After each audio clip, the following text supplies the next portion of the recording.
This week, I'm bound to make some enemies with what I'm about to say. So stick with me through the entire way. This is a complete paradigm shift to a lot of the fundraising that's going out there, and more than likely what you've been taught or possibly what you've thought works. So just stick with me through the entire video. I'm going to explain some myths about fundraising, realities, and alternative solutions. So this is going to be really, really good. So where does this come from? What am I going to be talking about? I'm going to be talking about event fundraising. And well, for a long time, I've come to the conclusion that events are simply an absolute waste of time. Yes, you heard me, and that's why I'm going to upset people, is because everybody loves, not everybody, definitely board members, volunteers, staff kind of do, but they're the ones who have to organize it. But board members, maybe some fundraisers out there, but definitely not anyone who has been hitting their targets and has been successful, has recognized that fundraising does not require events. And I'm bringing this topic up because I've been reading this fantastic book. I'm going to provide a link to it, The Perfect Campaign, A Guide to Relationship-Based Fundraising by Schuyler Lehman. There he is. He is based out of Texas. So he's a fellow Texan. You always trust the Texan. So why? I'm going to be reading my notes as well. So, just stick with me through the entire thing. So before I outline why my reasons for saying this, and I'm actually going to offer an alternative, then the question is, why are so many people doing it? That's probably might be why you're thinking, well, Brice, if events are so bad, why are people doing it? Well, when you hear the stories, and it's quite frequent in the news, where a campaign raised $500,000, a campaign raised 100,000, and everyone's excited, you recognize, you associate that success with two things. One, that you can replicate it, and you're like, we just have to have a group of people, and we can have that type of success, where you're not thinking about, well, can our network provide those types of results, similar to the ones that we've heard? So that's number one. And number two is you're also assuming that the event was successful. So if you hear an event raised $500,000, well, the question is, was that successful for the event? How many people were there? How long did it take to organize? How much did it cost to organize it? All these different things, so you're associating success with that event, and that you can produce the same results, because maybe 500,000 is a lot for you, but it takes a lot to run an event that gets $500,000. So I'm going to admit throughout kind of the four myths. So I'm going to hint four myths that you've been taught about events and realities. I'm also going to talk about, yes, events can be effective. So I'm not completely throwing them to the side, but for the most part, events, just the way that most people do it is incorrect. And so let's go through four myths why events are not a good idea and the realities behind them. Number one myth: events are a fun opportunity to bring donors together, blow off some steam, and build relationships. It's also a great opportunity to get new donors as they learn about the mission.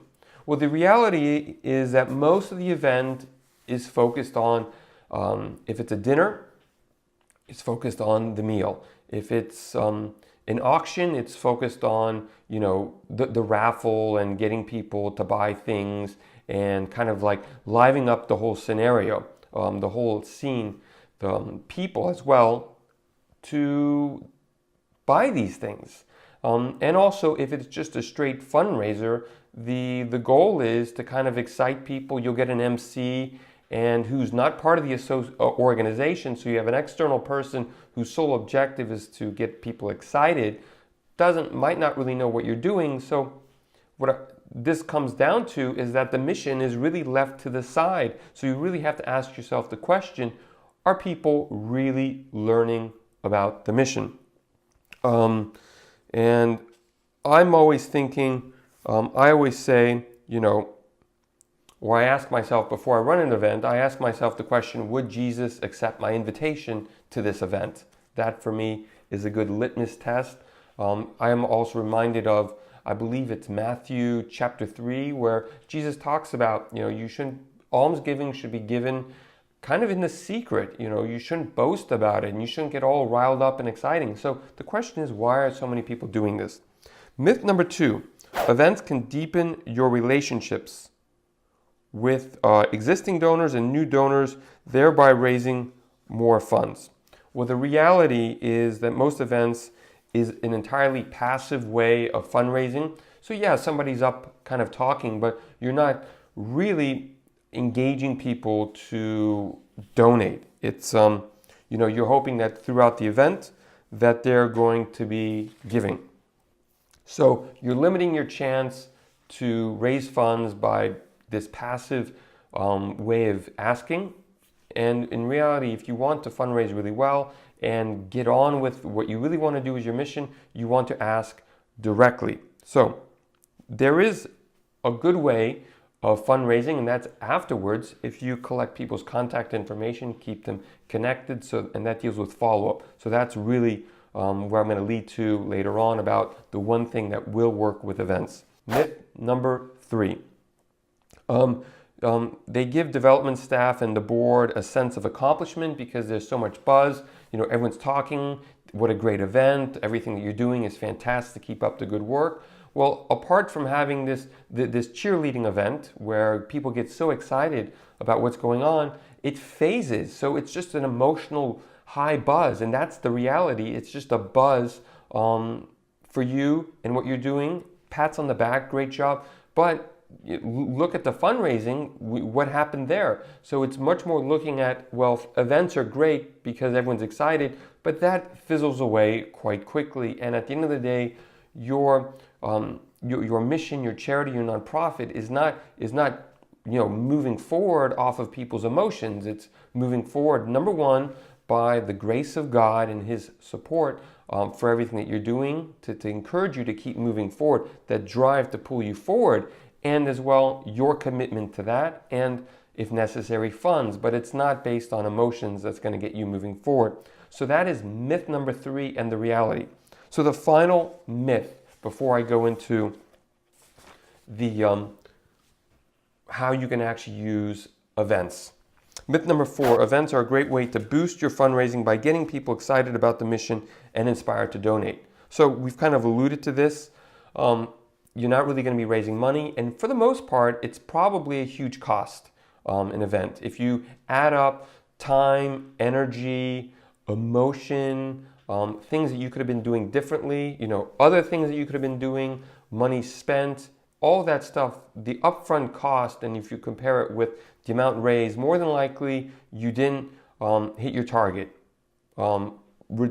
subtracting all the costs.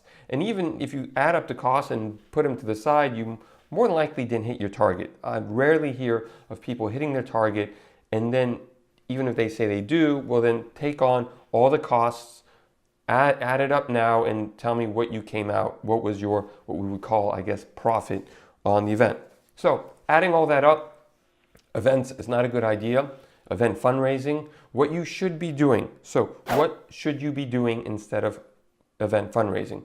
You should just be doing events that build community. So build community, invite people, don't spend a whole lot of time, energy, and effort doing all this stuff with a fundraising event. Just focus on 2 things are very important in fundraising. Getting people's attention, so that's, you invite them, you got their attention, they're there. Now you have to build their trust. And trust is very hard to solidify in one event. So you've got to capture their contact information and build that trust over a long period of time.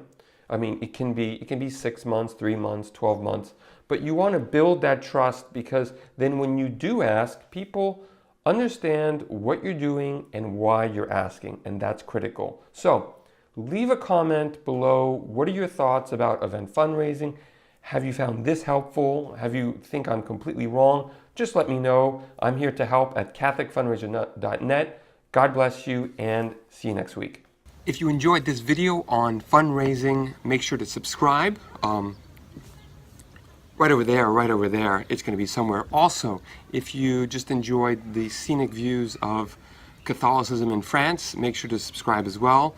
And just follow me along on learning how to fundraise and seeing the beauty of Catholicism in the south of France. Cheers. Santé.